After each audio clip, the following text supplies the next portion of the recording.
United Earth News went to St. Andrews Hall in 2000 to hear presidential candidate Ralph Nader speak. Ralph Nader's talk is presented here for its content and the salient points that he makes that are interesting, informative, and still current. This is the question and answer period after Ralph Nader spoke. By the way, let me just add, as you might imagine, Michigan has a signature hurdle for third parties. They require, how many, 30,000? 30,000 signatures, compliments of the two parties in Lansing who don't like competition. And there's a petition drive all over the state to get us on the ballot. They're going to have to get 45,000 names by the middle of July. So it's very doable, but anything you can do to help on that. I'm sure there are forms out there. There are petition forms out there. Pick them up if you could help us spread the word. And if we ever get on those debates, I assure you that Bush and Gore will never be the same again. Thank you.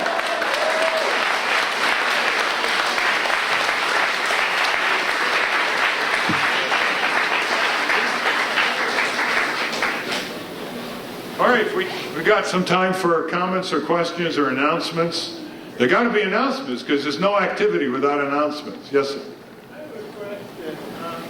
For about 20 years, I've been telling my friends that you and Joan Baez were my only two heroes in the 60s who ever followed.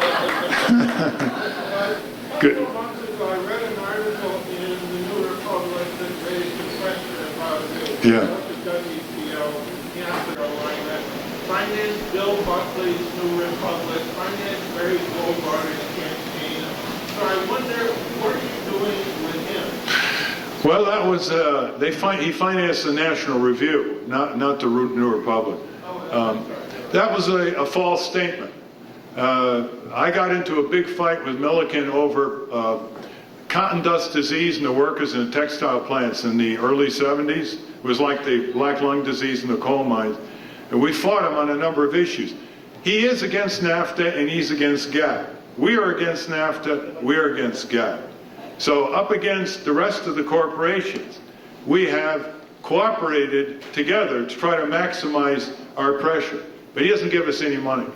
No money, never take any money from him. So that was a completely false statement. The other thing is, he is trying to keep his textile company in the U.S. when others are going to Bangladesh. So even though he's anti-union, he has modernized his plants and he's trying to keep them there. So of all the textile magnates, he's by far not the worst because the others have quit the country completely. Thirdly,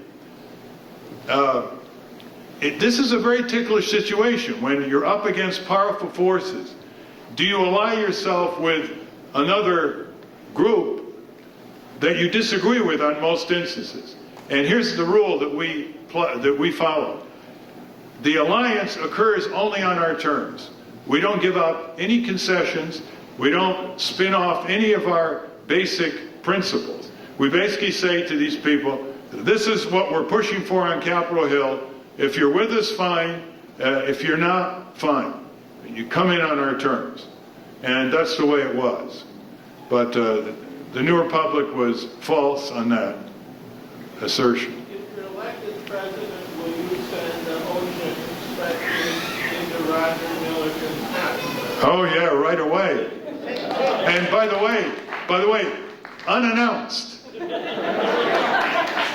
We have some from the press. Any call? Mr. Nader? Yeah. Yes. You've talked about many of the issues on the Green Party platform. You haven't talked about the decentralization. And since in the Great Lakes we have, for example, the Great Lakes Coalition, and a lot of other building regional forms of government. Can you speak about that for a minute and tell us how your platform addresses that in the adversely to centralized government in Washington, for the environment particularly? You're talking about the reducing water levels of the Great Lakes? That, among other things. Just in principle, the idea of the decentralization platform of the Green Party regarding perhaps the building of regional non-governmental organizations or governmental organizations, quasi-governmental organizations. Well, I mean, when it comes to national environmental standards, You've got to have national environmental standards rigorously enforced. But that doesn't mean you don't allow the states and localities to have even stronger standards if they have unique conditions and emergencies. So I've always supported a parallel track of enforcement here. This isn't like, public schools where you want to have more in the local school board, etc. So how does that apply to the Green Party's platform in terms of other things besides the environment? Is there a growing feeling of regionalization of issues and Yeah, for example, they're all for the initiative referendum recall in all states, right down to the municipal level, for instance. Therefore, ways that consumers can band together at the state and local level up against banks, insurance companies, cable television companies, utility companies, etc. And in many ways, a lot of their proposals apply to all three levels of government. For example, public financing of public campaigns, national, state, local. Our elections should not be put up for auction to the highest bidder, as they are now. So public campaigns, publicly financed. And on one other issue, what do you say to the average citizen who might be afraid that voting for the Green Party is going to take something away from the Democratic Party and elect a Republican? How do you address that person's issue who may be for your program otherwise? First of all, I'd like to ask them to tell me the difference between the two parties as to why they're worried about which one wins. Both parties are selling our democracy. Both parties are subordinating their obligations to represent the interests of the American people to the powers of global corporations who have no allegiance to our country and no allegiance to community. They are astride the globe, pitting one government against another to maximize their profit. Tactically, I would answer this way. Pat Buchanan is going to take Republican votes away from Bush. We'll take both Republican and Democratic votes away, judging by past polls. And people who come out to vote, who usually wouldn't come out to vote, and there's no Green Party member running for the House on the ballot, are more likely to vote for the Democrats, which will help the Democrats win the House of Representatives. So if they want just pure tactical, but the reason which I hope they would adopt is that enough is enough. How do you spoil a spoiled two-party political system? We need a new political progressive movement in this country. Yes. Anybody else from the press before they have to leave? Yeah. Yes. You were at Solidarity House to make a pitch for the UAW's endorsement. Yes, I did, but it's not going to be known who they're going to endorse until after the China vote. That's basically it. The UAW is under tremendous pressure by the AFL-CIO and their member unions to support Gore. The UAW has held out. The Teamsters have held out. I don't really go around asking explicitly for endorsements. I tell people what we're doing, and they can draw the conclusion. And that's what I did with the UAW meeting. Anybody else in the press? Yes. We're 2 blocks from GM headquarters. Has GM learned anything since 1965, since unsafe at any speed? Well, GM was forced to learn something after 1965, and they were compelled by federal regulation and by some competition from abroad to produce more safe cars due to federal regulation, more fuel-efficient cars due to Japanese cars. But what's interesting now is they're about as bad as they've ever been. Their control over Washington is about as complete as I've ever seen it.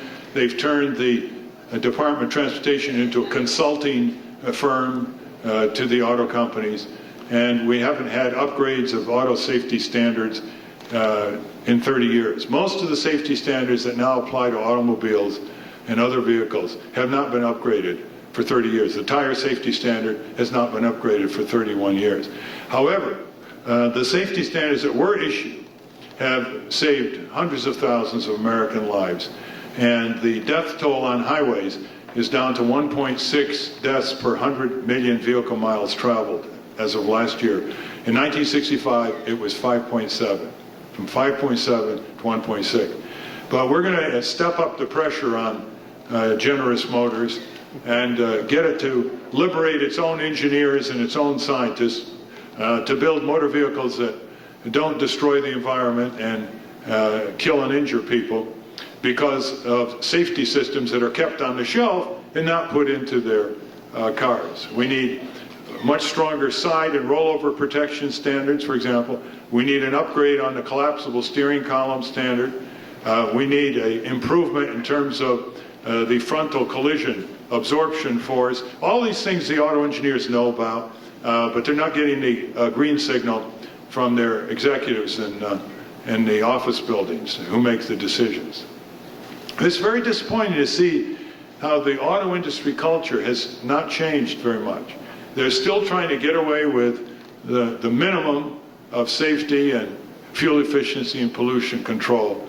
And now that they've conquered Washington, they're getting away with it wholesale. And we want to try to turn that around. You know, the cost of the present design of motor vehicles to this country is horrendous. And we need a much more balanced public transit system.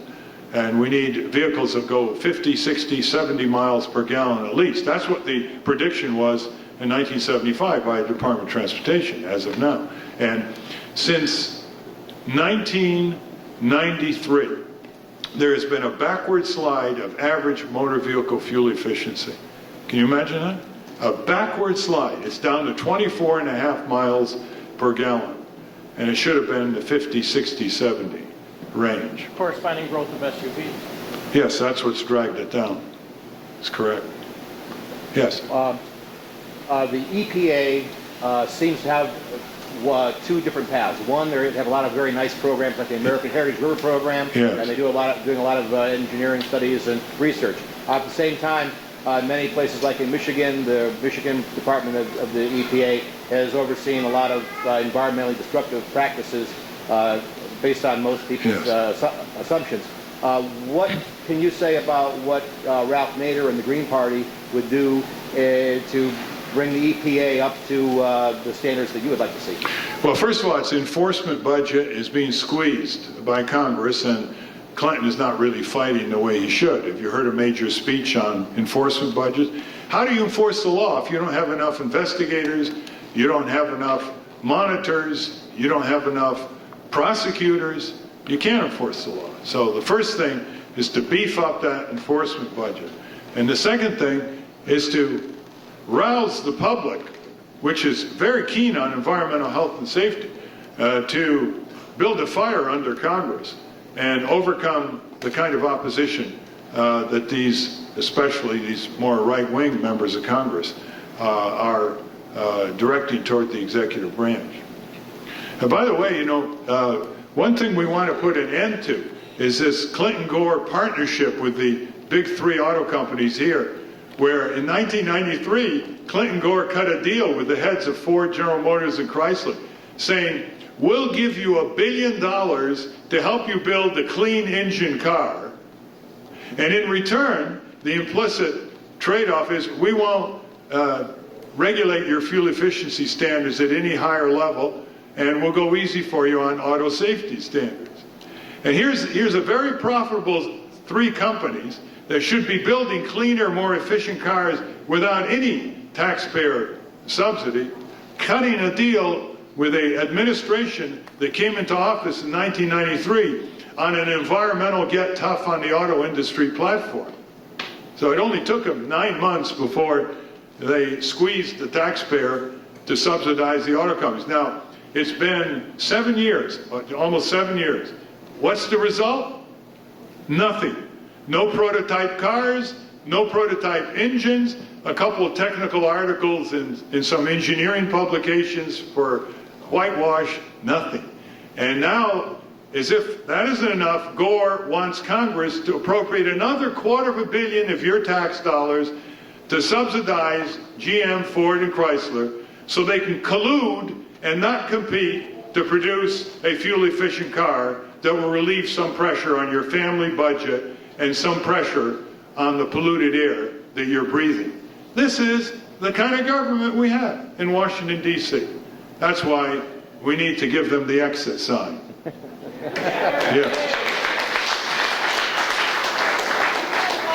You were in Seattle for the WTO, and you were in Washington for the IMF. Yes. I don't know if you know, next month here in Windsor, across the river, we've got the OAS, the Organization of American States.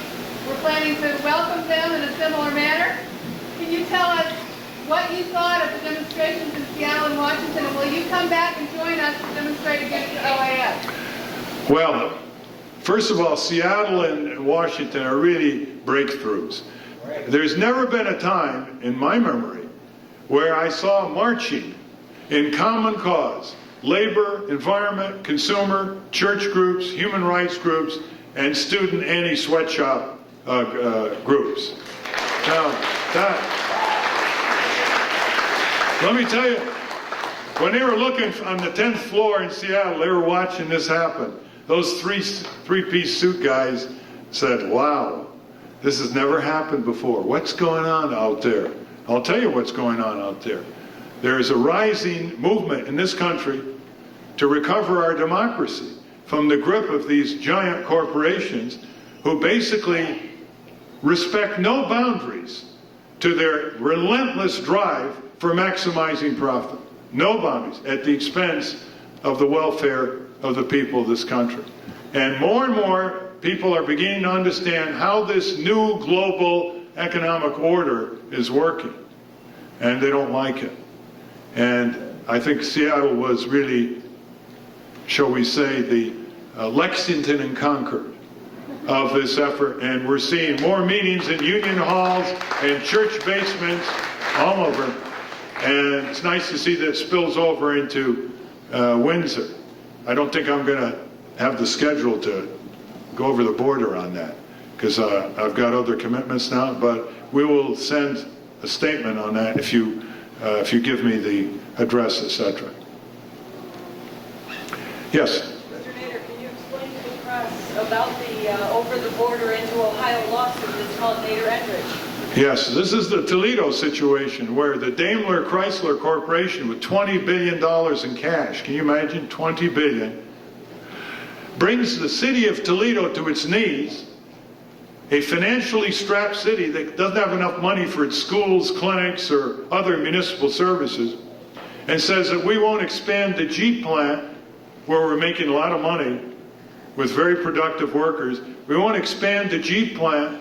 We won't even commit to keeping the worker level at where it is. It's a dwindling worker level because of automation and outsourcing, until the city of Toledo buys the land, uses tax dollars to clear out 83 homes in a neighborhood that was living peacefully, 16 small businesses, bulldozing it for the landscaping of the plant. It wasn't even necessary for the plant. And you talk to the people in those homes and some of the people who got sick and died because they were just uprooted from their homes at an elderly age. And one of them was a World War II veteran, and he told me, you know, when I was fighting in World War II, I never thought I'd end up like this, where the city would seize my home, pay me virtually nothing for it, bulldoze it, and clear it for a rich corporation so they can plant shrubbery, so they can have a landscape for their plant. Of course, Daimler Chrysler insisted that they get 10 years of tax freedom, so they don't have to pay in for the schools, and like any other business and any other homeowner. You see, I called up the lawyer for Chrysler and I said, why are you doing this? You've got plenty of money, you know the city is strapped, you know that all the other businesses are paying their fair share for municipal services. Why are you doing this? First thing he said is because we're creating jobs. I said, oh no, you're not. You're presiding over dwindling jobs, and all the small businesses, they create jobs too, but they still pay their taxes. Why are you doing it? You know what he finally said? Because all the other big companies do it too, and we got to keep up with the competition. In other words, they're big and powerful enough to freeload on that little city and laugh all the way to the bank and not even be required legally to keep that plant there for X number of years with a number of workers. This is corporate feudalism. They're doing this all over the country. And we have filed a major constitutional lawsuit to declare this kind of corporate blackmail unconstitutional under the Interstate Commerce Clause. So we'll see how it goes all the way up to the Supreme Court. Anybody else? Anybody else? Yes. Do you actually believe that you could be elected president in November, or do you have some other goal for this campaign? I believe that new political parties have to build, and the more votes they get, the more successful they'll be. I'm not going to put a limit on how many votes we're going to get.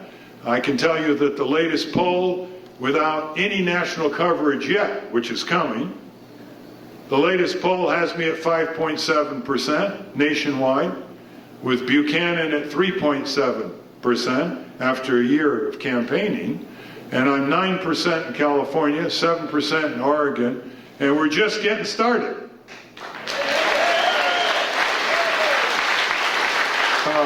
Also, we're encouraging hundreds of local and state candidates to run on Green Party ballot line, and we're going to bring thousands of people, many of them young people, into progressive political activity.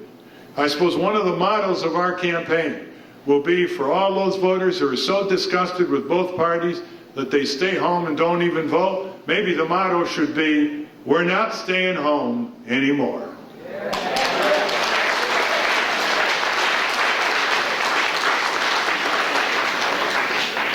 One of my other mottos comes from the ancient Roman, the lawyer Cicero. You know how he defined freedom over 2,000 years ago? He said, quote, freedom is participation in power, end quote. Freedom is participation in power. That's a good motto for working families in America. Yes. Yes. I'm with the Postal Workers Union, and at this point in time, many postal jobs are threatened by the forces of privatization. And as I understand, Al Gore's reinventing government whole concept, that involves a whole lot of privatization. And privatization is also going on at the state and local levels throughout this country. I was wondering if you had anything in your platform about the issue of privatization. Well, I don't call it privatization. I call it corporatization. These corporations want to corporatize our public schools. You know that. They see $350 billion a year. They want that pot of money. They're corporatizing many public services and functions like jails. Corporate jails. Can you imagine now? Prisoners are being put in corporate jails, and these corporations who own these jails, they want more customers, right? So they want longer sentences, they want to criminalize more things, because they want more prisoners. And when they get in jail, they send them to solitary confinement at 5 times the rate of the government jails, because that extends their sentence. Imagine corporate prisons, the corporate industrial complex is called. The Postal Service, we wrote a book on the Postal Service, by the way. The Postal Service has to be reinvented. And because it's got to move into the electronic age as well as stay doing what it's doing. And if the government and the Postal Service Board of Governors don't understand that, they're sabotaging the Postal Service. The Postal Service bound this country together for 200 years. You could send a letter from Washington to Montana for the same price you send a letter from Detroit to Flint. You imagine what the mails would have been like if they were corporatized decades ago? How many different corporations and how they would have, oh, we don't deliver mail in this area of the city. No, that's not for us. And so I'm very, very strong supporter of a reinvented and expanded postal service.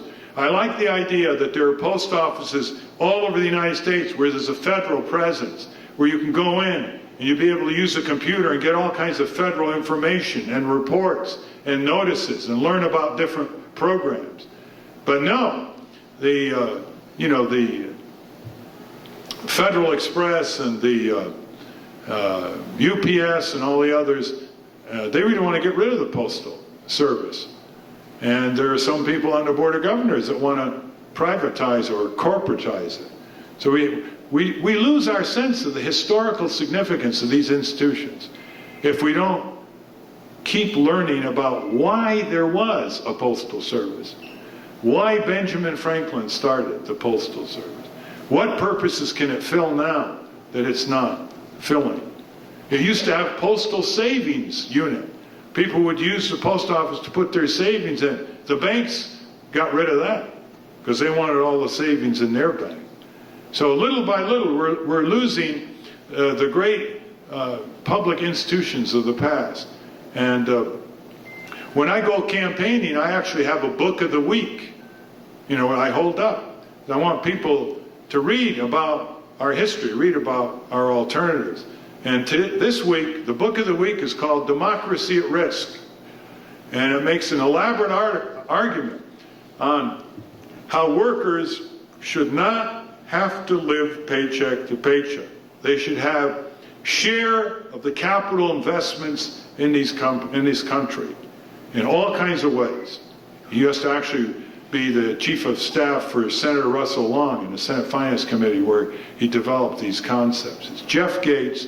Book is called Democracy at Risk.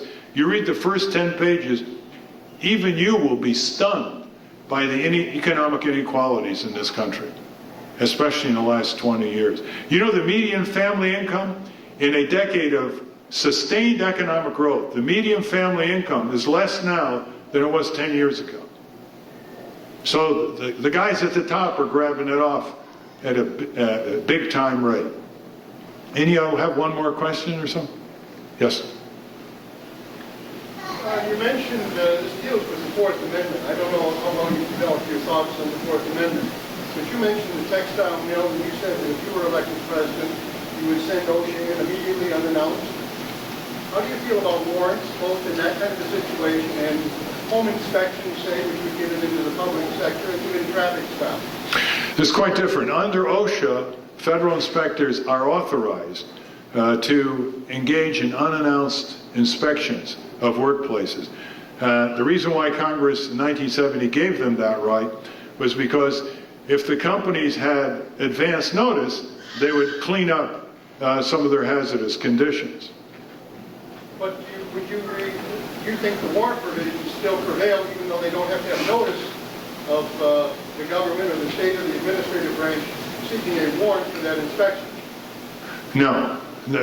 Basically, the warrant requirement was taken out of the OSHA legislation. Can you agree with that legislation? Well, no. If they're going in to seize something, you know, to seize some materials, then they would have to get a court warrant. If they're going in to inspect it, they don't have to have a warrant, and I don't think they should have a warrant. Simply because we've seen again and again how these plants quickly, you know, they break the locks on the exits, and you remember that fire, that poultry plant in North Carolina.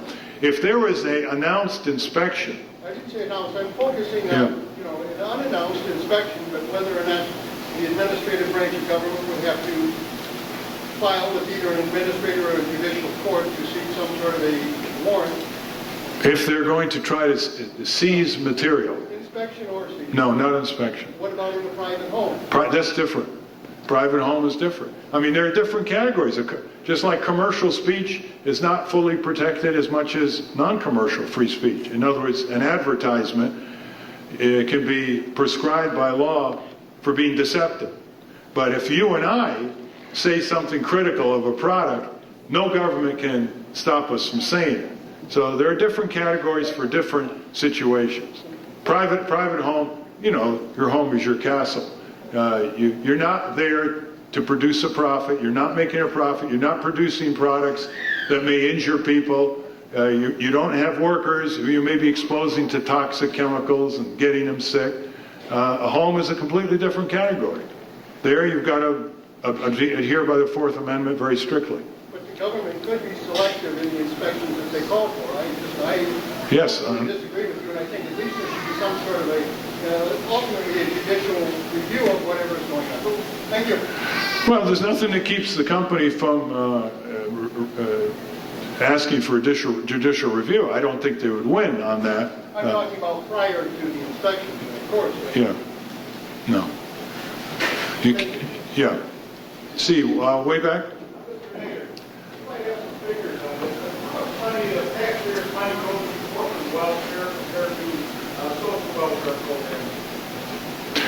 The government does not keep good records on corporate welfare, obviously, but our best guess, and there was a corporate welfare hearing at the House Budget Committee on June 30th, 1999, initiated by a Republican, I might add. The Democrats were not interested in it. John Kasich from Columbus, Ohio, chair of the House Budget Committee, he doesn't like corporate welfare. Our best estimate is that at the federal level, in terms of tax expenditures, that's tax loopholes and subsidies, giveaways, bailouts, it's between $250 and $300 billion. And that is much bigger than the poverty means-tested welfare programs of the federal government, even if you include Medicaid, which I don't include because I don't abide by the point that health insurance is welfare. But even if you include it, if you exclude Medicaid, 3% to 3.3% of the federal government pays for poverty welfare programs. This has been a United Earth News, United Earth Fund report. Thanks for listening.